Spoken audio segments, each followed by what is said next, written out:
안녕하세요. 글로벌 리포트 장량입니다. 지난 12월 7일은 일본의 하와이 진주만 공습 79주년이었는데요. 2차 세계대전이 한창이던 1941년 12월 7일 총 420대의 항공기를 실은 6척의 일본 항공모함이 진주만을 공습하면서 수십 척의 미 해군 함선이 파손되거나 침몰됐고 200여 대의 항공기가 격추되거나 손상을 입었습니다. 미군과 민간인 약 2,400명이 희생된 이 습격은 9.11 테러 이전까지 미국 영토를 직접 겨냥한 가장 피해가 컸던 공격으로 기록됐습니다. 진주만 공습을 계기로 미국은 2차 세계대전에 본격 참전했고 전선도 태평양 전역으로 넓어졌는데요. 결국 1945년 8월 미국이 일본 히로시마와 나가사키에 2차례 원자폭탄을 투하해 일본이 무조건 항복하면서 전쟁이 끝나게 됩니다. 지난 월요일에는 하와이 진주만 해군기지와 이곳 2차 세계대전 메모리얼에서 진주만 공습 79주년 기념 행사가 열렸습니다. 다양하고 깊이 있는 세계 소식 글로벌 리포트 지금 시작합니다.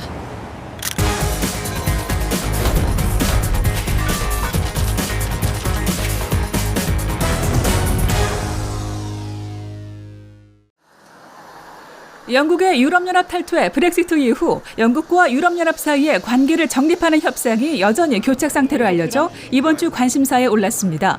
영국은 지난 1월 말 유럽연합을 탈퇴했지만 올 연말까지 유예 기간을 갖고 무역과 관세 문제를 협상하기로 했었는데요. 협상 기한까지 3주밖에 안 남았지만 아무런 성과가 없어 결국 노딜 브렉시트로 가는 게 아니냐는 우려가 나오고 있습니다. 양측은 어업권과 공정 경쟁, 분쟁 해결 절차 등을 놓고 이견을 좁히지 못하는 것으로 알려졌는데요. 보리스 존슨 영국 총리와 우르줄라 폰데어 라이엔 유럽연합 집행위원장이 지난 9일에 직접 만났지만 여전히 이견을 좁히지 못한 것으로 알려졌습니다. 양측은 오는 13일까지 협상을 이어갈 계획입니다. 지난 6일 야권이 불참한 가운데 열린 베네수엘라 총선에서 여당 연합이 승리를 선언해 이번 주 주요 관심사에 올랐습니다. 니콜라스 마두로 정권은 이번 총선에서 전체 표의 67%를 얻어 군과 사법기관 그리고 국회까지 주요 권력기관을 모두 장악했는데요. 후안 과이도 국회의장을 중심으로 한 야권은 일찌감치 이번 선거를 사기로 규정하고 선거 불참을 선언했습니다. 미국과 유럽연합 등도 베네수엘라 총선 결과를 인정할 수 없다는 입장을 밝혔습니다. 서양 국가 중 영국이 처음으로 신종 코로나 바이러스 백신 접종을 시작해 이번 주 주요 해시태그에 올랐습니다. 영국 보건부는 의료진과 요양시설 종사자 그리고 노년층을 대상으로 백신 접종을 시작했는데요. 첫 접종자는 90세 여성으로 영국 코번트리 지역의 한 병원에서 미국 화이자와 독일 바이오엔텍이 개발한 백신 주사를 맞았습니다. 도널드 트럼프 미국 대통령도 미국 백신을 미국인들이 우선 맞을 수 있도록 보장하는 내용의 행정명령에 서명했습니다. 일본 탐사선 캡슐 하야부사 2호가 세계 최초로 우주의 한 소행성의 흙을 채취해 지구로 돌아와 이번 주 주요 관심사에 올랐습니다. 지구에서 약 3억 킬로미터 떨어진 소행성 6호에서 지하 토양을 채취한 캡슐은 호주 남부 사막지대에 착륙했는데요. 일본 우주항공연구개발기구 연구팀은 하야부사 2호가 떠난 지 6년 만에 우주 토양 회수에 성공했습니다. 과학계는 이 토양에 태양계 탄생에 대한 귀중한 정보가 담겨 있을 거라며 기대감을 나타냈습니다.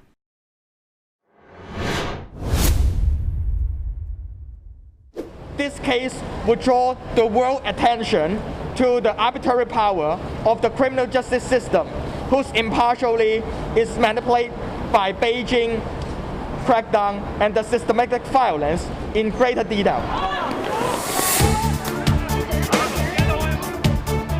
홍콩 야권 인사들이 줄줄이 수감되거나 해외로 망명해 민주 진영이 사실상 괴멸 위기에 몰렸습니다.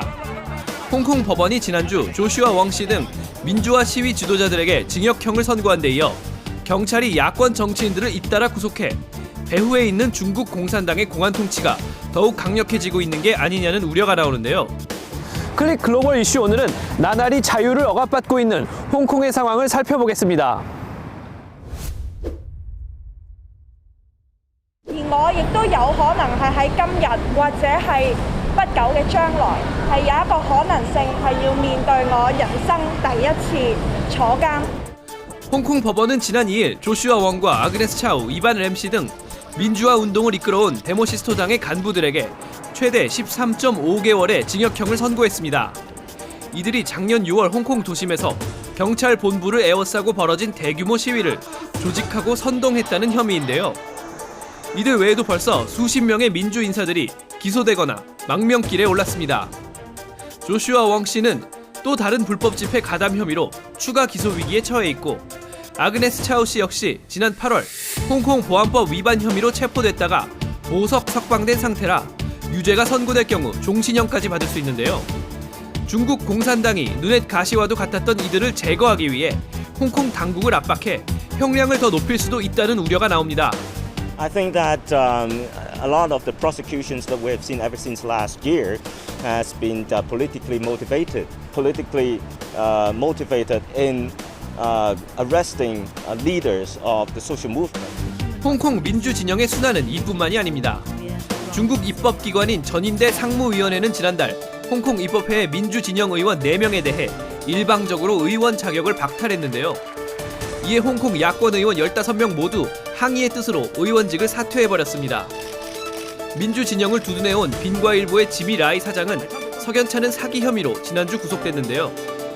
이에 그치지 않고 홍콩 경찰은 7일 마치 소탕 작전을 펼치듯 불법 집회 가담 혐의로 대학생 8명을 잡아들이고 다음 날에는 전 야당 대표를 포함한 범민주 진영의 정치인 8명을 전격 체포했습니다. 홍콩인들은 점점 중국화하고 있는 홍콩을 앞다퉈 빠져나가고 있습니다. 영국 여권 발급을 신청하는 홍콩인의 숫자는 1997년 홍콩 반환 이후 최다를 기록했는데요. 미국 의회는 홍콩인들의 난민 신청을 받아들이는 특별 법안을 추진하고 있고, 미국 국무부는 7일 홍콩 의원들의 자격을 박탈한 중국 전인대 상무위원 14명에게 제재를 가해 홍콩 탄압의 책임이 중국에 있음을 분명히 지적했습니다. 과연 우리가 알고 있는 자유롭고 번영하는 홍콩의 모습을 다시 볼 수 있을지 홍콩의 앞날을 세계가 주목하고 있습니다.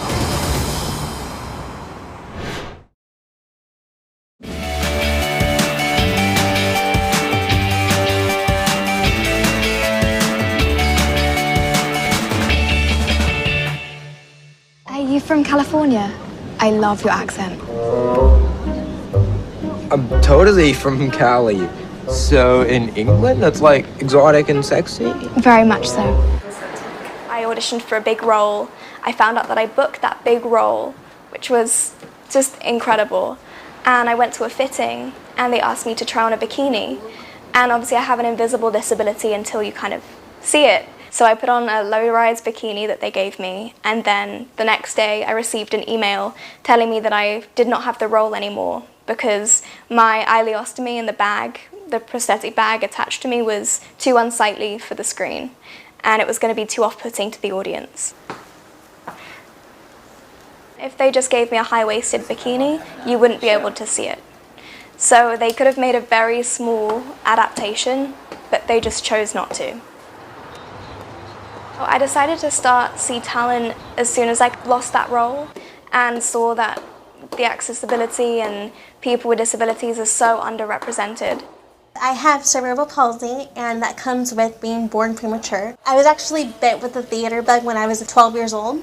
My parents took me to go see The Miracle Worker on my 12th birthday, and what started everything was the girl that was playing Helen Keller was able-bodied, and she was playing a disabled character. I turned to my dad and I said, "Dad, I want to do that, but I want to show people that I can do this no matter if I'm in my wheelchair or if I'm in my walker." My very first big project was Nickelodeon's Bella and the Bulldogs. Why doesn't he just cancel Christmas while he's at it? And I became the first actress in a wheelchair to be on a kids' TV show in Nickelodeon history. You're the one who's gonna need a wash.